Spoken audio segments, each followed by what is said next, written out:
À quoi ressemblera demain? Alors, chaque jour, Cécilia Sévry nous en donne un aperçu avec ces innovations qui pourraient changer notre quotidien.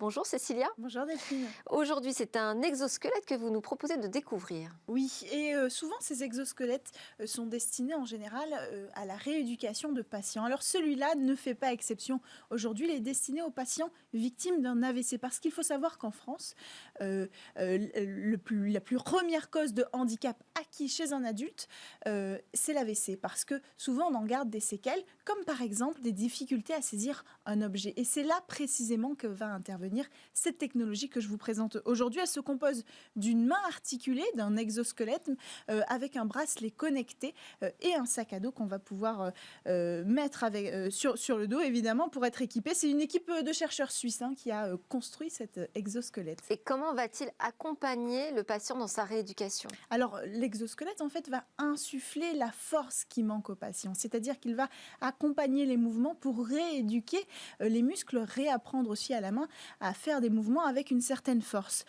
Donc, pour ça, on va attacher le module, l'exosquelette en lui-même, sur la main du patient avec des petites lanières en cuir. Et puis, on va venir installer un bracelet avec des capteurs et un sac à dos. Et alors, pour que ça fonctionne, il va falloir faire simplement des mouvements avec sa main et le bracelet qui sera positionné juste ici va capter ces mouvements. Vous le savez, quand on bouge les doigts, on peut le sentir au niveau de l'avant du bras.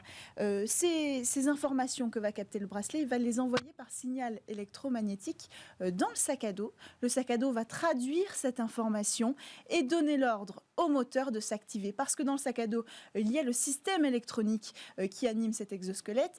Il y a aussi les moteurs. Et donc les moteurs qui sont reliés avec un petit câble à l'exosquelette vont s'activer et vont faire réagir en fait les ressorts qui vont tout simplement animer la main. Donc en fait c'est assez simple comme fonctionnement. On capte le mouvement ici, on renvoie l'information et on tire sur les ressorts comme ça qui vont faire bouger la main.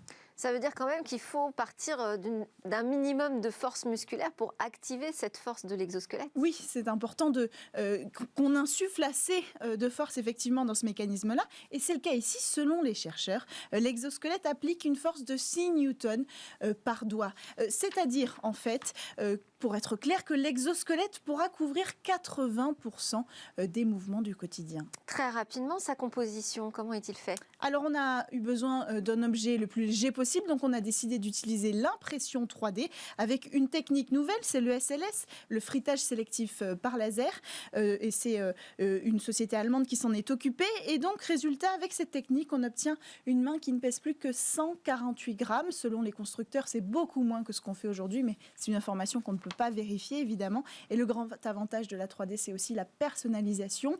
Grâce à un algorithme développé par les constructeurs, en quelques clics, on peut adapter la construction de cet exosquelette à la taille de la main du patient. Merveilleux. Merci beaucoup Cécilia Sévry. C'est l'heure du Lab Startup à suivre. 4 jeunes pousses innovantes. On change de plateau.